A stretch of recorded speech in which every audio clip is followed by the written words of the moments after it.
All right, everybody. We're recording on a Monday morning here. The Philadelphia Eagles are your Super Bowl champions. The Celtics perform a beatdown of epic proportions on Saturday night. We're going to revisit Madison Square Garden and the beatdown that was the Celtics and the Knicks. And of course, we've got our recurring segments for you all, in or out, stat of the week, all that and more coming up next here on Green with Envy. You guys know the deal. Let's lock in.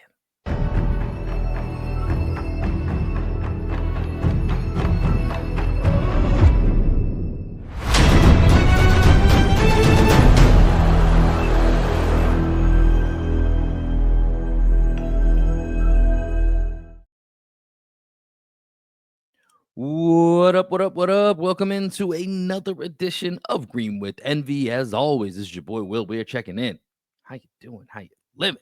Joining me as he does each and every time, my best friend, co-host, and the coach of our podcast, the one and only Greg Menankis. Greg, I got to ask you, after the Super Bowl last night, are you getting a royalty check from Sam Jackson for him taking your idea of being Uncle Sam? I mean, you had this idea how many music videos ago? How many years ago? I think this is back in like 2014. For everybody that's let the people know where to find this in case they're not so I did here. If you don't know, I had a former life as like a solo hip-hop artist where a lot of what I was doing was social commentary. So my name was RNA the Messenger. That was my this is the RNA the Messenger era. This is the RNA the Messenger era. That's right. So I didn't know if this was DNA the G, RNA the Messenger, Menankis music. There's been several eras, so I didn't know which one that this fit into. Okay, hold on. Let me just pull this up real quick for everybody. So just while Greg's pulling this up, last night during Kendrick Lamar's halftime performance, which we'll talk more about later, Sam Jackson pops out as Uncle Sam, which literally, I kid you not, Greg's concept for a video was just the Asian version of this, which was himself being Sam Jackson. It was spot on. And I think to this day, Greg, one of my favorite things that you did with this costume outside of the music video is when we went to the Patriots and Cowboys game and you wore it. You wore the entire outfit to the Cowboys game, and Patriots fans were loving it when they saw you. I think people were taking pictures with you, right? I think it was Patriots and Cowboys fans because they didn't know who I was actually rooting for. That's true. America's team and all that shit. Yeah, that's a good point. Kind of worked for both. Yeah. For. So this is just a clip from the video. This is hilarious. Let me know if you can hear it, Will. Yeah, I can hear it.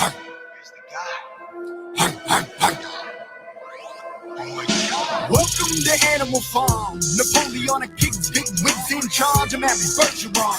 I put the swine in the slaughterhouse, your mind in the vine again. Off for the dominant hustle. Viral information always comes out muffled. Viacom, I own my lyrics in a firearm.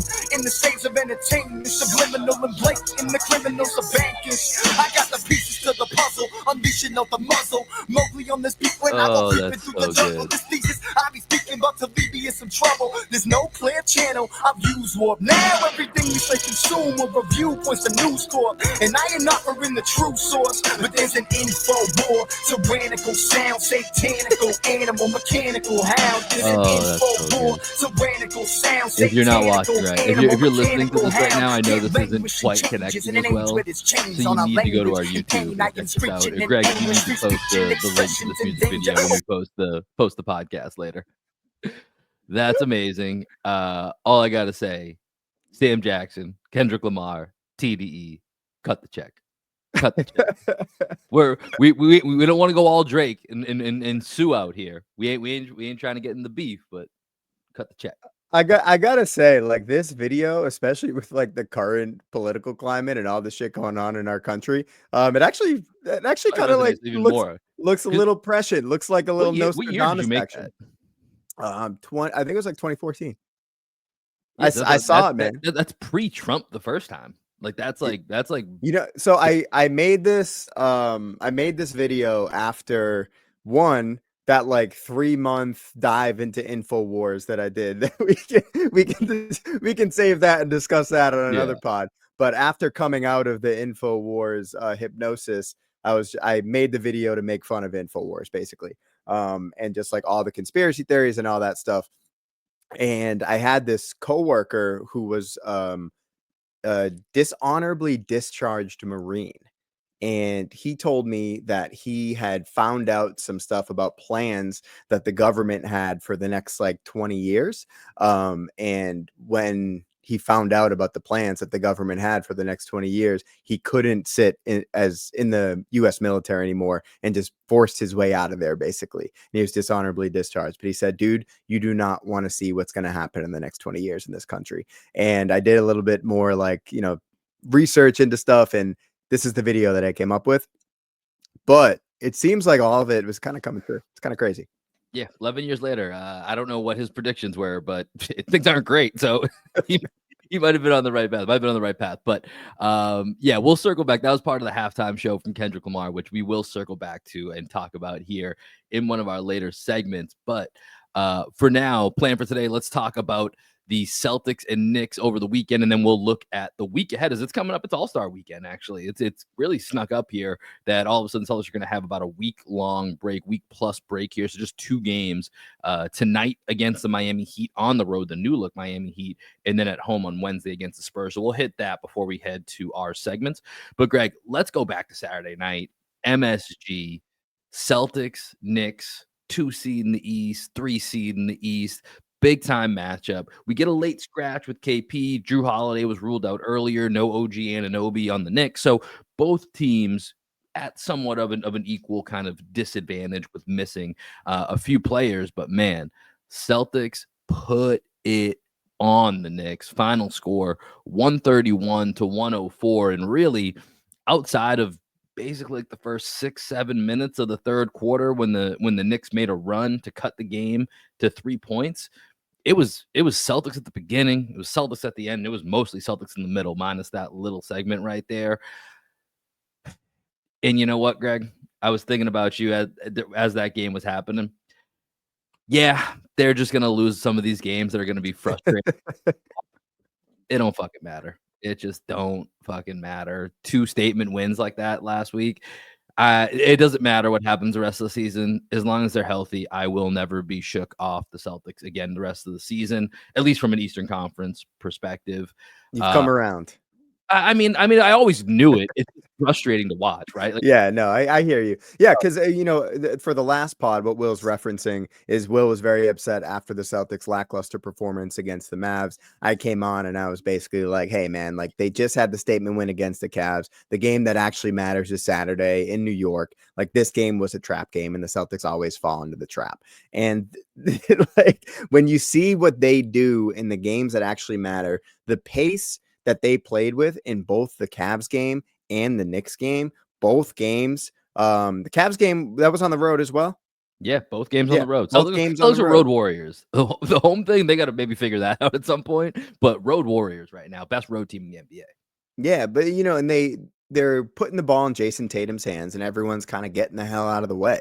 And for the Knicks, you have to be concerned. I know Cat is injured right now with his knee. Yeah, he did not look healthy. But the Celtics, that's what Cat looks like. Like I know he does not look healthy, but like defensively, that's what he always looks like against the Celtics and against Jayson Tatum and pick and roll. Like Tatum cooks Karl Anthony Towns every single time that he plays him. So if I'm a Knicks fan, I'm like, shoot, I don't know if we really have enough in order to get through the Celtics in the playoffs. OG, obviously, I think he'd make a difference, but Bridges. This is a second game, like Tatum 37 and then 40 in the 2 games that he's gone head to head against Bridges this year. Like the whole point of trading 5 first-round draft picks for Mikal Bridges is that you hope that he's a wing stopper, and he's kind of just not that guy.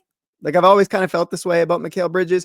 He's one of those guys that I think can do a really good job navigating screens and, guarding people that are a little bit smaller than him. He's not the type of guy that is going to cover Jayson Tatum and give him problems. Like Jayson Tatum is just too big and too strong for Mikal Bridges. I do think, and you mentioned, I think OG is likely the main assignment, although OG was there in game 1 when, they were still kind of, I guess, figuring stuff out. So we'll kind of put that game to the side. It's game 1 of the year. It's hard to linger to any attachments from that game. I do think OG would get the main assignment on Tatum, and we've seen him be more effective in his time, with Toronto guarding guarding JT. But I do think you're right. Like Mikal Bridges, and I think it's also when you look at Mikal Bridges and the fact that you gave up what you did for him, it's that he can also supplement you offensively as well, more than what you had.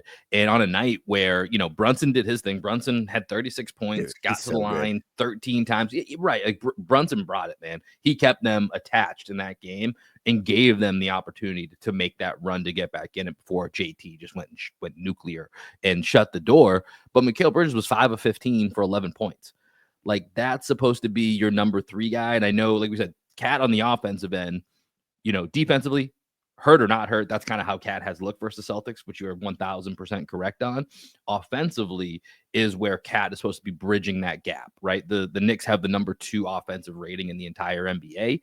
Big part of that is the way Cat has played this year, and he looked certainly, not himself offensively, which is where he can, make more of a difference than the defensive side. And then Mikal Bridges is supposed to be that third guy. But if you're getting 20 points combined and Mikal Bridges is fully healthy, like, that's an issue, right? Mikal Bridges needing to be closer to the guy that he was that half season in Brooklyn when he came in and was averaging 25. He's not going to average 25, but he needs to be a guy that, especially if Cat's banged up, he can get you more than what he's given you. And he hasn't, at least versus the Celtics this year, he has not been able to do that.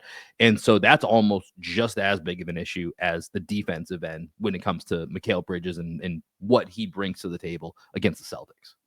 Yeah, if I were the Knicks, with the Celtics fully healthy, because we can talk about the Celtics defense with, going double big, Kornet and Keita lineups out there and all that stuff. But thinking about how the Knicks match up with the Celtics, I think you have to go OG on Porzingis and Cat on Drew. I think that's probably the matchup that I would do. I might even consider like Cat on Jaylen and just like sag off of him the way that Jaylen is, kind of abandoned the 3 ball at this point. He's just like not really shooting it. I know he was 3 for 4 against the Mavs, but for the most part, he's living in the post and in the mid range because he doesn't trust his 32% 3-point jumper this year. Yeah. So that's probably where I would consider going, negating a little bit of the Porzingis and Tatum pick and roll, putting OG on Porzingis and being able to switch that. So I think there are some ways that they might be able to navigate the way that the Celtics were, kind of just targeting Karl-Anthony Towns the whole game. Because if you put Drew Holiday in as the screener, Drew can do it. He's a decent short roll guy, but he's not the preferred option there as that initial screener. Yeah, you mentioned the double bigs. Let's talk about them because this was a game where both Kornet and Keita, who had to step up with KP being a last-minute scratch with an illness, weren't necessarily expecting to play the roles in this game that they ended up playing.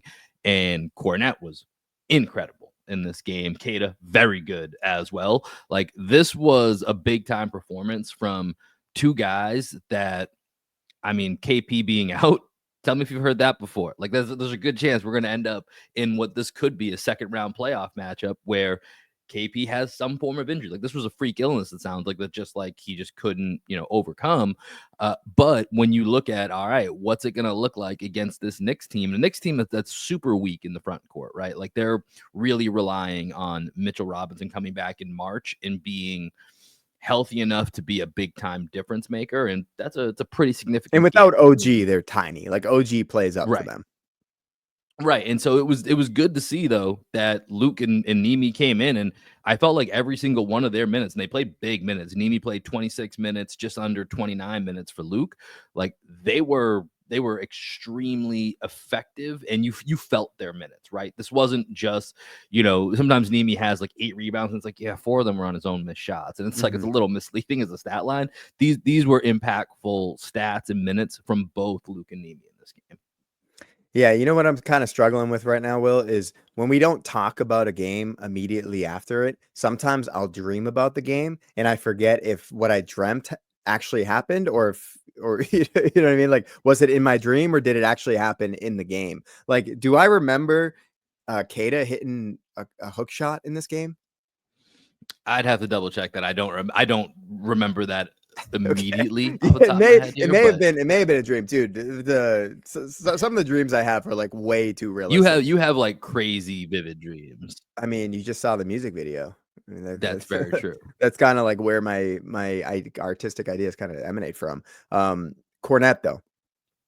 Cornette was Real quick, unbelievable. he did hit a turnaround hook shot here in the Okay. fourth. It was late in the fourth quarter when the game was 117 to 190 when he hit a turnaround hook shot. So I think shout that's out what to you were Nimi. referring to. Shout out to Nimi. I thought Nimi played well, but Cornette was the star in this game. Like Cornette, dude. At one point, I think it was Richie Jefferson on the broadcast was like, "Are we just gonna have to talk about Luke Cornette this entire game?" Like, he was one of the best players on the floor. Dude, when Cornette is doing what he was doing on both ends of the court, where Josh Hart is trying to drive at Cornette, and he got him a couple times, but Cornette, for the most part, I thought did a really good job covering Hart.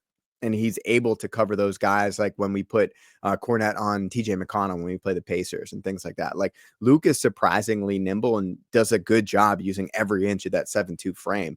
And then offensively, man, like him in the roll right now, like his decision making in the short roll, whether it's to finish strong and like athletically at the rim. We had that little finger roll where he caught it like at the rim, and then he had a nice pass out to the corner. Nimi had a nice reverse pass out to the corner from the low block. Like there were some moments from both of those guys that were really kind of special. And to see Cornette get to this level, it reminds me of our conversation with Cerruti at the beginning of the year, where I was like, dude, when is Russillo going to have the Luke Cornette segment? And he kind of laughed it off. And Got to do the work. Got to do the work. Got to watch the tape. Got to watch the tape. And Cornette, like in the offseason, what's he going to get paid, man? I don't think the Celtics are going to be able to afford keeping him because I think he's going to get at least $10 million a year. I mean, we've said it before. There's a lot of teams right now, and I mean, shit, you look at the Lakers who just had their Mark Williams trade rescinded. They would kill for a Luke Cornette. The Nuggets have been rotating, Mason, maybe it was even Miles Plumlee, and DeAndre Jordan as the backup center to Nikola Jokic. You think they wouldn't kill for Luke Cornette as their backup center? Like, there's gonna be a market for Luke. I was thinking about this as well too, because he's on a minimum deal right now. I think this is probably the last year he's getting a minimum. I don't know what exactly he's gonna get. It's not, I don't think it's going to be crazy, but I think it might be something that based on the finances of what the Celtics are going to have to deal with this offseason, it might stretch them a little too far. And that's going to really hurt because Luke has been so good this year. Like consistently, you can, like you said, there's moments, there's a handful of games. I know we talked about the Mavericks game was not really one that really suited Luke, and that was one where probably you should have gone to Kata just for the athleticism and the pace of that game a little bit quicker. But for the most part, man, Luke has just been so solid, and Saturday night was above and beyond solid. 14 points, 12 rebounds, 3 blocks, 7 of 7. And like you said, he's bringing a little bit more nasty at times, which is kind of funny just because of how goofy Luke is. Right, hooking him up, dude. There was one of the dunks in the lane that he had. He's had this a couple times in the last few weeks where he's taken off from a little bit further than you would think Luke Cornette and he's would take screaming off. as he throws those things down. He's giving you the yeah. And it's kind of like for a second, even though he's 7'2" or whatever he is, I'm like, is he gonna come up short? He's taken off from like 2 or 3 steps inside the free throw line, and Luke's just throwing him down with a scream. And this is a really big for the Celtics. I think if they're going to be able to get this from their bigs in these type of moments, and I think especially where this is seemingly just the way the standings are set up right now, like it's going to be pretty hard for the Celtics to catch the Cavs, and I think the Pacers and Bucks are still about 3-4 games behind the Knicks for that 3 seed. And I don't envision the Knicks, as long as Jalen Brunson's healthy, regardless of the other whatever else is happening with the roster, Brunson's going to keep them, in a pretty decent spot. This is likely the second round matchup that we're going to see. So knowing what the Knicks front court is, how light it is, and we'll have to see what Mitchell Robinson brings. I think this was a really big game for the 2 backup bigs of the Celtics to show that, hey, we got this. Like when we get to Cleveland, we'll see. That might be a different story. KP, you better be ready for that one. But Knicks here, I'd feel pretty good with what we had with Al, with Al, Nimi, and Luke out there in the playoff series. Let's transition to something that like people beyond just diehard Celtics fans will love. Like the diehards are gonna love 10 minutes on Luke Cornette. But let's talk about something that everybody can relate to, and that's Jayson Tatum, man. Jayson Tatum, nuclear, the best player on the court. Probably, I don't know, 10 times better than anybody else on the Celtics in that game. Like Luke was probably the second best player. Luke was the second best player. Yeah, Peyton Pritchard was good in that game too. Yeah, Jalen had a good first half.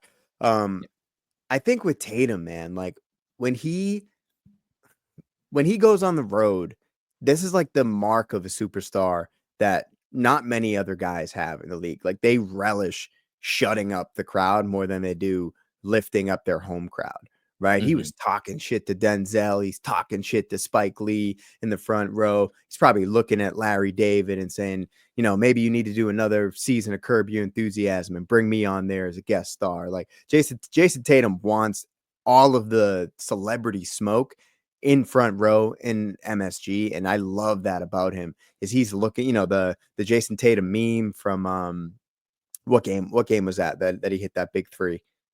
Which the new meme that just came out where he's like staring the dude down. It was like 3 games ago. It's the one for my stat of the week. The image for my stat of the week. Yeah, I don't remember where that's from. Okay. Anyways, move on. I think Tatum, when he gets to this level, this is why we say that Jayson Tatum is a top 5 player in the league, top 4 player in the league, and that you can make an argument on his best night that Jayson Tatum is better than a Luka Doncic. He can be better than a Giannis Antetokounmpo. He can be definitely better than a Joel Embiid. Like Jayson Tatum, top 5 guy, and it's not just the hairline. Was it the Pelicans game winner you're talking about, Greg? Yes, the Pelicans game winner. Yes. Okay. Shout out to Alex in the chat here. He's the one that tipped us off. I gotta give our guy credit for that. Yeah, dude, this is the game where Jayson Tatum is that top 5 type of guy, right? And so I think, and this is something I'm going to get into when we get to our stat of the week, I do think that this version, and obviously how incredible he was in that third quarter, which let me just read you his stats here real quick. 19 points, 5 of 5 from the line, 6 of 9 from the field, 2 of 4 from the 3-point line. He's not always going to be feeling it to that extent because that was crazy. Like what he was doing in that quarter, especially as I mentioned, the Knicks went on this big run to cut the lead to 3, and then Derek White has 8 points, and then Tatum just says, I got it, and just kind of goes off from there. So, that was an all Jayson Tatum, Derek White quarter. That's what that was the entire time. But I do think that this version of Tatum is going to be more needed this year than it was last year. And we've talked about some of the diminished returns that you're getting on whether it's Drew Holiday with the shoulder, whether it's Al Horford with his age, Peyton Pritchard, he can certainly, we saw him have a great game here. We've still seen matchups where he can get taken out a little bit by whether it's length or size or whatever it might be. Like there's going to be a couple of those matchups where you probably can't just say, all right, we're getting at least 15 from Peyton tonight. Like you're going to need to find a way to kind of boost those levels. And it's going to be Tatum doing some top 5 shit, which I don't think he necessarily had to do quite as much last year because of the level of talent. And that level is a little bit lower than it was last year for some of the reasons that we've talked about. So for me to see, because it's been a minute since we've seen nuclear Tatum, we've seen really good Tatum. Like even that Sixers game against the G League, he kind of was like, fuck this, like responding to Joe Mazzulla's challenge at halftime. Like, yeah, I do want to play, and like I'm going to lead this team back from 26 points down. Like we've seen really good, really top level Tatum.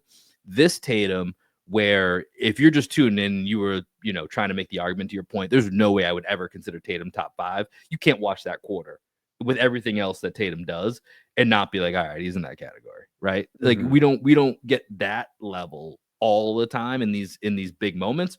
But Saturday night MSG to have that moment, that was really good, really reassuring to see. He probably drops 50 if the Celtics need him in the fourth quarter. He didn't play the last 9 minutes of that fourth quarter, right? Like all this talk about SGA dropping 50 2 times in the last couple of weeks. Like Tatum could easily get 50 points, not whenever he wants, but like those days where Tatum's really feeling it, and you're like, oh, back in the day, like 2021 Jayson Tatum probably ends up with 50, maybe 60 points when he's feeling it like that, because he was feeling it in the first quarter too. He came out and he, dunks on Precious. Dude, that dunk to start the game, and that's one of the things for me is when Tatum initiates his offense by going downhill first. This is somewhat similar but different to my theory back when Marcus Smart would hit a 3 early in the game, and I was like, oh, that's actually probably a bad sign. Yeah. The opposite of this, when Jayson Tatum goes downhill and attacks aggressively early in the game, I feel like that's a very good sign. When his first shot's a jumper and it's a 3, doesn't mean it's a bad sign. But I think when he's just very very conscious about going downhill and being aggressive, to me that's a far better sign than Jayson Tatum hitting a jump shot. The jump shot might be there, might go in little spurts, but if he's going downhill from the beginning, look out. That's the Tatum that I think that I want to see night in and can't see night in night out, but in big moments that I want to see consistently. Yeah, and when you think about the way that he attacked Precious Achiuwa, in and out dribble off the high pick and roll, Towns in a little bit of a drops that in and out to Towns, takes one step to the elbow, one dribble, 2-hand dunk. Like Jayson Tatum, his athleticism, he got up on that. Dude, his head was at the rim. He was I think it was, well, I forget who the announcer was. He was like, looked like he had a trampoline on that one because he just kept kind of going up and up, and then that's how I dunk in my dreams, bro. That's how I dunk in my dreams. Like when I'm dunking on people going baseline, you just like rise up, 2 hands, you're like 3 ninja style, jumping off a trampoline, dunking on somebody. But then the next play where Tatum hits a walk-in 3, because Towns has to respect the drive, right? And that's the whole thing with Jayson Tatum's consciousness of driving to the basket early in the game, is it's going to open up those easy walk-in 3-pointers off a high pick and roll. And I thought he just took advantage of Towns the entire night. Question for you before we start to look at the week ahead. Do you think Jayson Tatum has the best in and out dribble in the NBA? He's had it since he was a rookie. It's so good, man. It's honestly like when you get to see some of the slow motion replays of it, I mean, it works better than a lot of people's crossovers or like that. To me, that's almost his like signature move to a degree. That in and out dribble is so nasty, man, and you can see people slipping on it. Yeah, I think that's probably his best move. I mean, think back to his rookie year when his body was just like more gangly and fluid. Like when he would drop that, he used to do it a lot more with his left hand than with his right hand. And when he would drop that shoulder and he just like looks to his right side, coming with the left hand, looks to his right, like people get shook. They remember the Rajon Rondo in and out on Steve Nash back in the day where Nash like turned in the wrong direction. Like that's how Jayson Tatum, like every in and out dribble that Jayson Tatum does has people shook like that. And I would agree, man. I think that's probably his best move. And then he's going a little bit more that dude, he's finally hitting the mid post, drop my shoulder in your chest, fade away off the elbow. That shot's finally going in again. Like that was his shot since he was like a 12-year-old. And for whatever reason in the NBA, like maybe he was just like not quite strong enough to knock it down. But that shot seems to be going in a lot more. I never had like any sort of confidence in Jayson Tatum hitting that shot up until recently. It's great. It's great. Jayson Tatum's reaching another level. Jayson Tatum, top 5. Top 5 what? Just top 5. Top 5. That's all it is. Top 5. All right, let's look ahead. Let's look at the week ahead here. As I mentioned, All-Star Weekend is coming up. So the Celtics have a game tonight. We're recording Monday morning. So tonight they are in Miami against the New Look Heat. Wednesday, they are at home against the San Antonio Spurs. And the New Look Spurs, a lot of new looks all around the NBA. De'Aaron Fox, Victor Wembanyama come to town. Already bracing myself, Greg, to not get overly invested in that game as it's right before the break at home. It has all the recipes of the Celtics being like, we'll come back after the break. So already prepping myself for that one. But then from there, the Celtics will have basically a week-long break from Thursday all the way until the following Thursday when they kick off second half of the season against the Sixers on the road. But Greg, looking at these 2 games here left before the break, let's start with Miami. They've got Andrew Wiggins. Kyle Anderson actually is a Heat. I think we might have erroneously said that he was on the Pistons last episode. A lot of moving pieces. It's very difficult to follow. It is what it is. Davion Mitchell also part of that new look for the Miami Heat. You mentioned before, Wiggins. That's a guy that's kind of been a Celtic stopper over the last couple of years, dating back to the 2022 NBA Finals. It's going to be interesting to see what he looks like with this Miami team. And this Miami team has been without Jimmy Butler for most of the season anyways, offensively. This is kind of like, they're in Tyler Hero, Bam Adebayo, and Khalil Ware's hands, and they're just like, all right, now we get Wiggins to add into this. And, they're 500. We'll see where this goes. I think this will be at least an interesting matchup for the Celtics, given the history that they have with Wiggins. Yeah. I mean, I don't necessarily think the Heat are going to be anybody's contender this year, but No.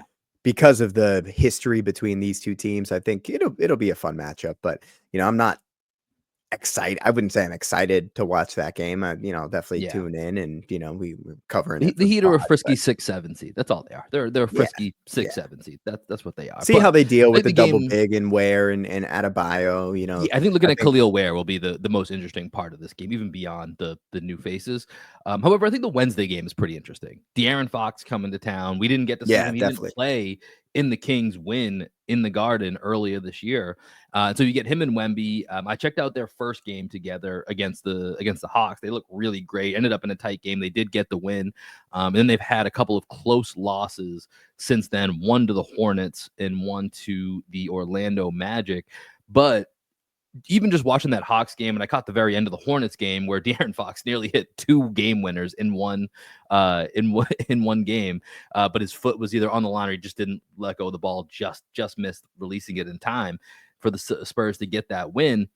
It really sticks out, just the Spurs having like an actual team with De'Aaron Fox now, and it just having another true offensive engine to kind of run through. And 1 through 8, 9, whatever you want to call it, like there is no breaks with the Spurs team, man. And they're obviously very hungry. Wemby's blossoming into a top 5 guy in the league. He's on the heels of Jayson Tatum coming into that top 5 conversation. And so that is a game that, like I said, I'm prepping myself right before the break. The Celtics might kind of, cash in their chips a little early for the break. 1, 2, 3 Cancun for everybody besides Jalen and Jason, who are heading off to the Bay for All-Star Weekend. But that matchup is fascinating to me, and I hope it's a good one. Yeah, I mean, Wemby hasn't looked super comfortable playing with Fox yet. His numbers are down since Fox has arrived in San Antonio, especially scoring the ball. But I think the ceiling of that team raises considerably with De'Aaron Fox at the helm. Didn't play great in his last game. His stats were super low in that last game, but he was awesome in the first game, awesome in the second game. As you said, he had a 3-pointer that just didn't get off in time that would have won them the game after just hitting a mid-range jumper to put them up. So, I mean, De'Aaron Fox, he's one of my favorite players in the league dating back to his time at Kentucky.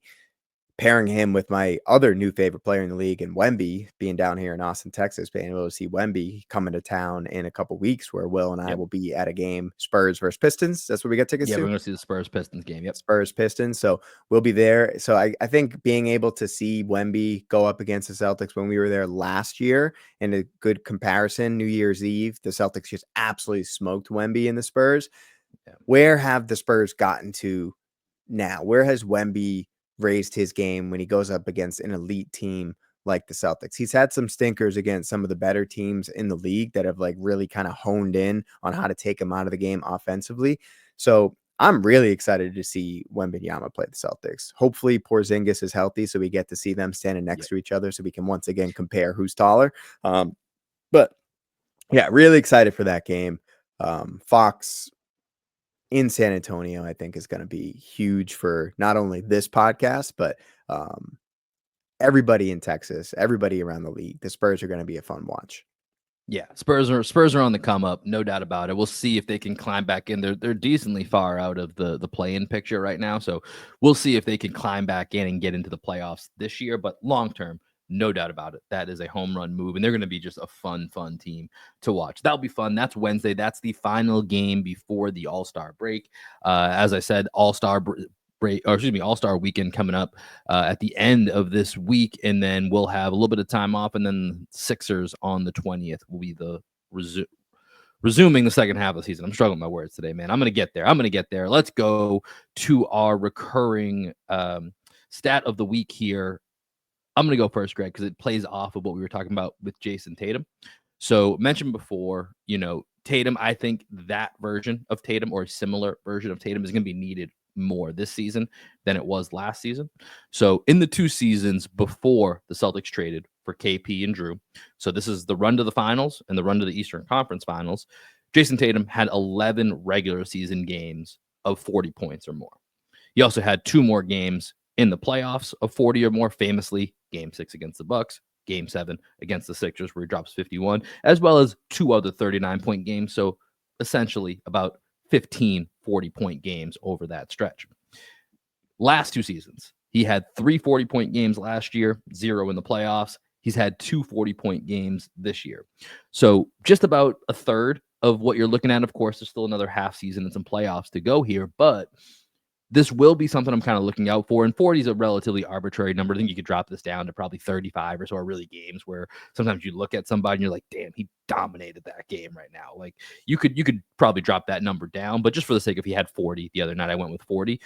And I think we're going to need some more of these Jayson Tatum type games for all the reasons that I kind of outlined earlier. We were talking about the Drew Holiday injury, Al Horford being older, Peyton Pritchard. Yes, he's having a career year, might win 6th man of the year. But when you get to certain playoff matchups, it's still going to be tough for him to be a true 15-point per game option. And you mentioned Jaylen Brown with his 3-point shot, right? Like Jaylen's had a lot of nights where it's been a good one half, whether it's first or second half, but he's kind of missing in another half. That's happened quite a bit this year. And if it wasn't for all the injuries, he's probably a borderline all-star. But with a lot of injuries in the East, it was a pretty easy all-star selection. But I think it might have been a little bit more borderline than we realized we really want to talk about.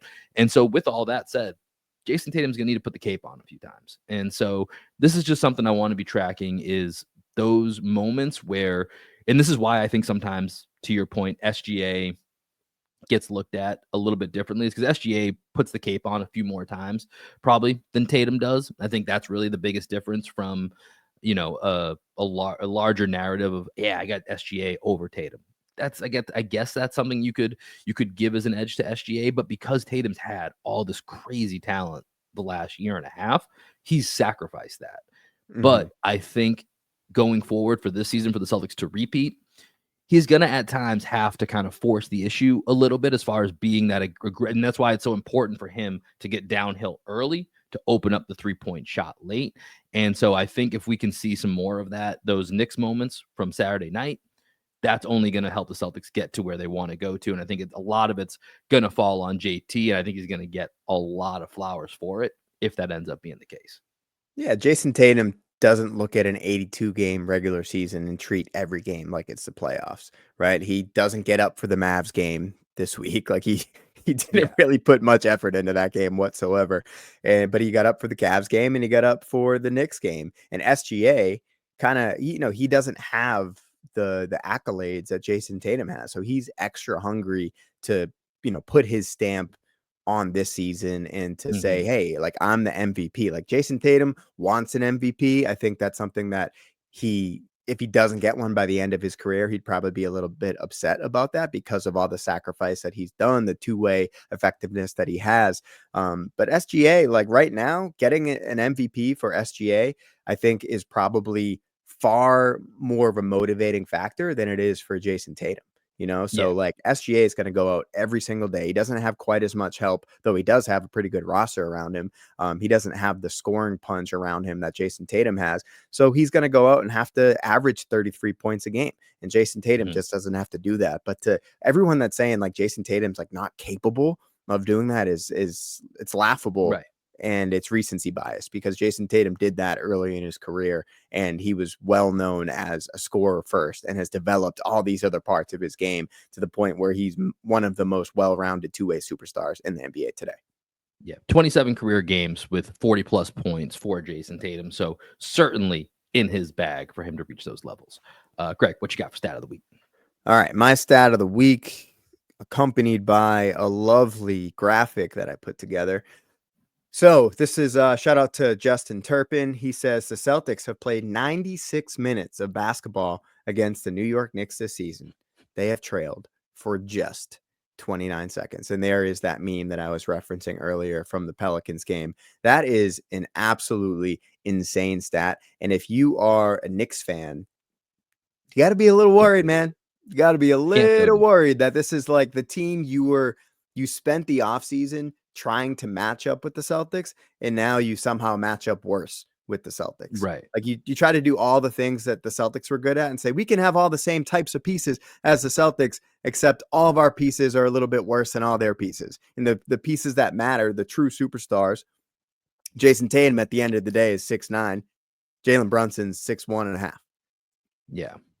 That's the biggest difference. Jalen Brunson's he tries hard on defense. I'm always surprised at Brunson's effectiveness being able to like be physical as a defender, and the refs let him Brunson get away Cat with a little bit is more. just like it's and you know, when I did the preview with John Macri, he's like, we always knew that was gonna be an issue, right? Like it was how do we solve that? But part of it's like their depth is just nothing right now, right? So I think if for Knicks fans, it's a long-term play. Like, hey, Celtics can't keep this together.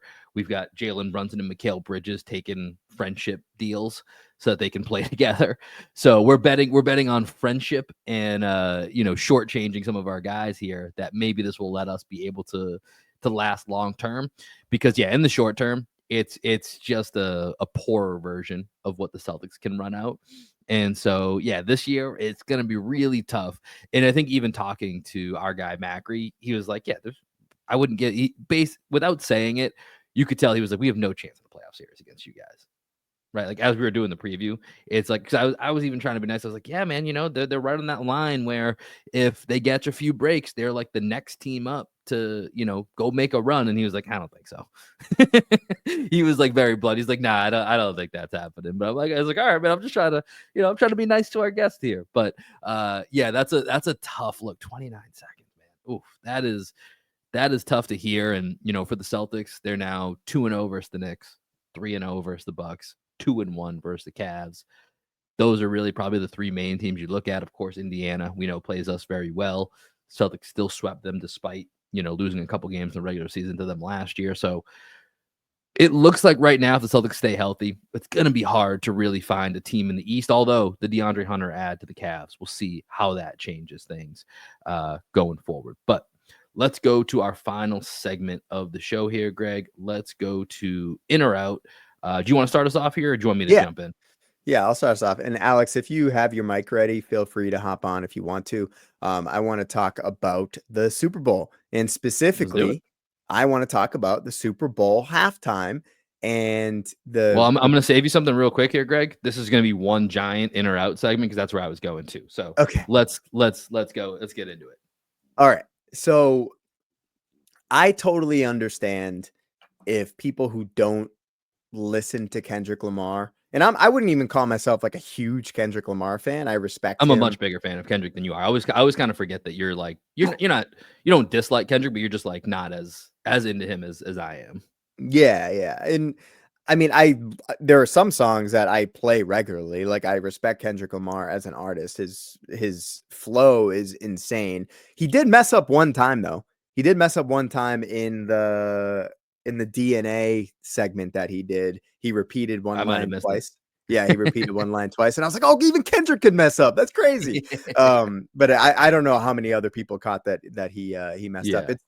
It's a line where he says like, I don't know what he's actually saying, but he says like, is Washua's new weapon or something like that. It's some like biblical reference.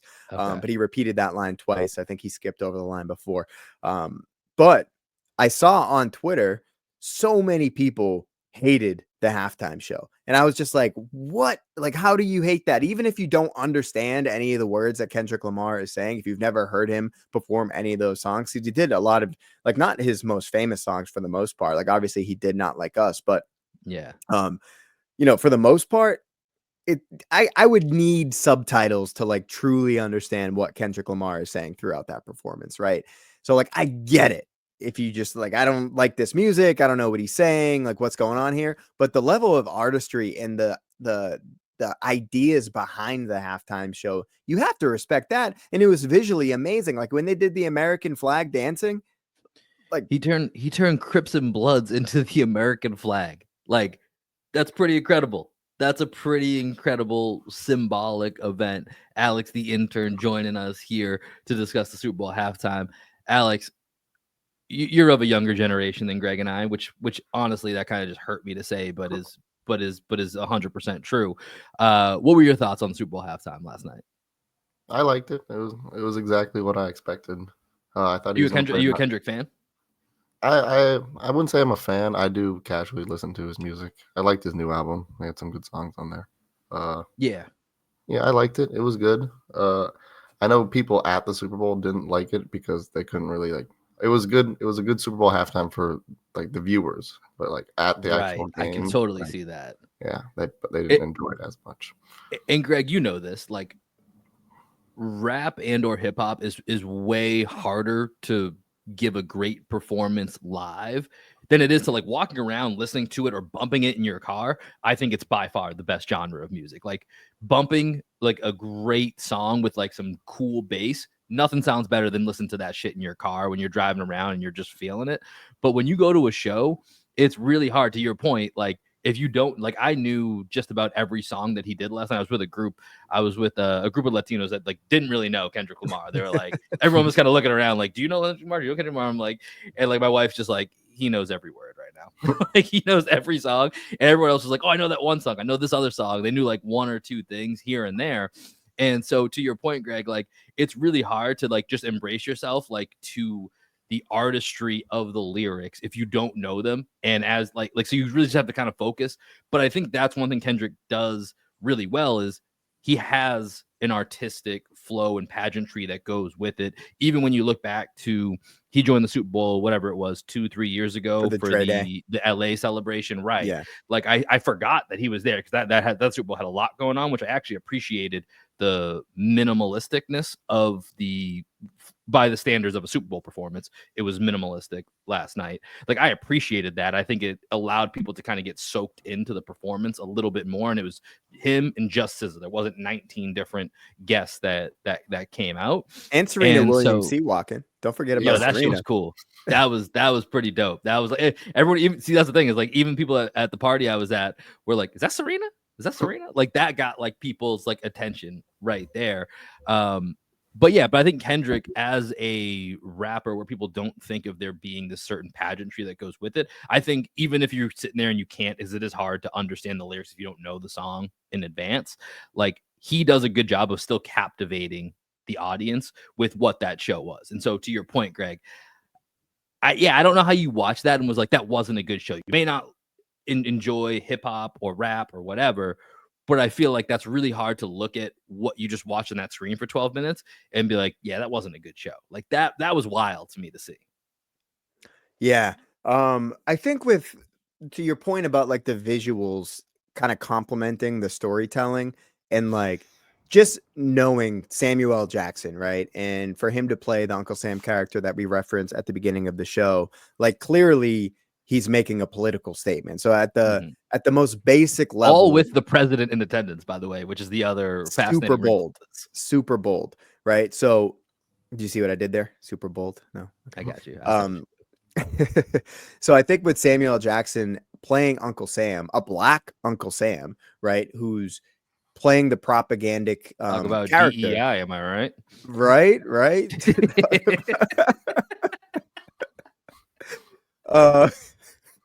Jesus Christ, dude. I think if you're watching the Super Bowl, you know that, oh, this is like a black artist in a super tumultuous point in our country making a statement about what's going on in the world, right? Obviously, he has the Drake beef, but like Kendrick's lyrics, which we'll talk about in a second. That was also great. Yeah, so pointed, and like all of the imagery shows I'm trying to make a statement about how I don't like everything going on in this country right now. So as just like a curious individual, which I hope most people are, but let's be real, not many people are curious. They're just going to like react to it. And if they don't like hip hop, if they lean a certain way politically, they're just going to look at it and be like, oh, he's talking bad about America. Like, I don't want to watch this. Right. Instead of saying, I wonder what he's actually like, what's his point here? I don't get it, but let me at least look into it a little bit more. I don't know who this Kendrick Lamar guy is. I'm 50 years old, or I'm a 40-year-old Latino. Like I don't know who this Kendrick Lamar guy is. And doing a little bit of research, I think the whole point of the performance was to make people feel uncomfortable and to ask questions. And I think he did that at the end of the day. Yeah, that's spot on, man. And I'll be curious to see who actually looks into that message. Alex, were you watching this game with anyone, or like what was the vibes where you were at while this performance was happening? Yeah, sorry, my mic unplugged, but or it's not working. Yeah, I was watching with my roommates and some of my friends. and my girlfriend. It was good. It was.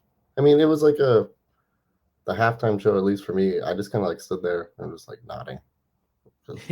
That's. I mean, these aren't really like hype songs, but like they're songs that you just gotta listen to the lyrics and appreciate it. So that's what I did. Yeah.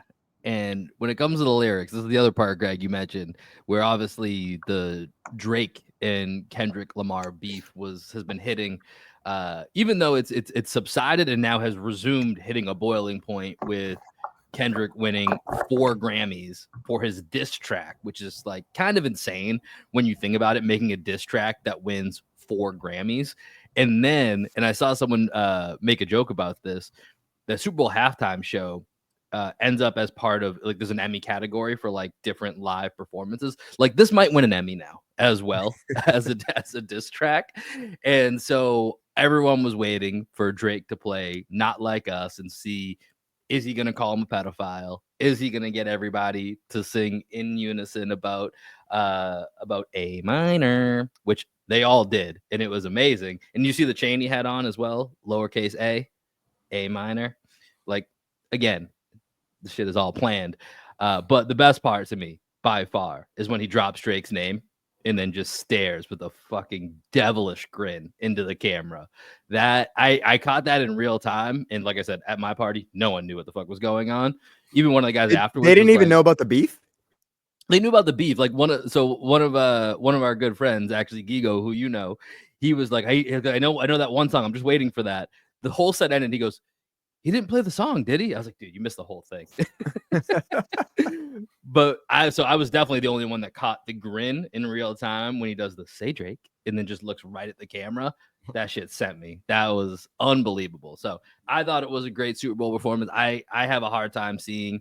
I can understand it not being your favorite. It's not an artist that maybe you're familiar with, but it was a great show. I think it's hard to say that it wasn't a great show. And you texted me, Greg. It was very, very clear to see the divide if you were looking on Twitter as to where that landed. Yeah, Alex, what did you think of the bell bottoms? What do you mean? Kendrick's bell bottoms, or is he wearing boot cut? They were definitely flared out at the ankles. His jeans were. I actually didn't even notice it. I wasn't paying attention to that. Look up some images of Kendrick at the Super Bowl right now.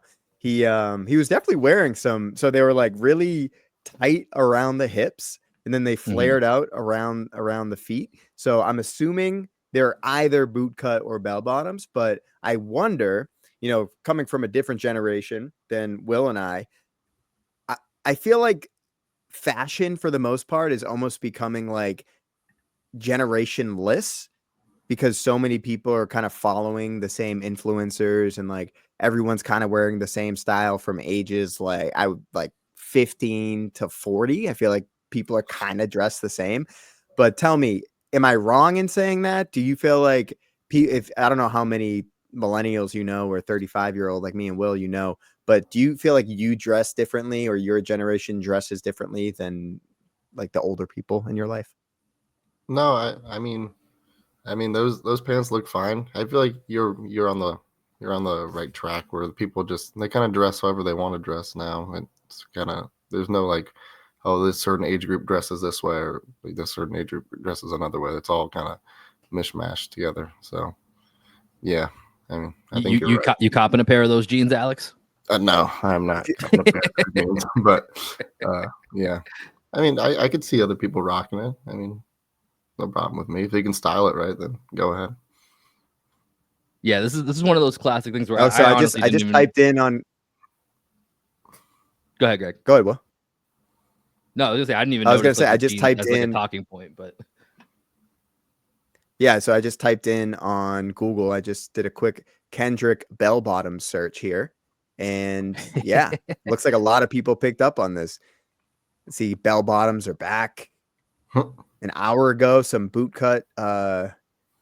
People are posting some boot cut jeans for sale, so it looks like people are trying to take advantage of this right now.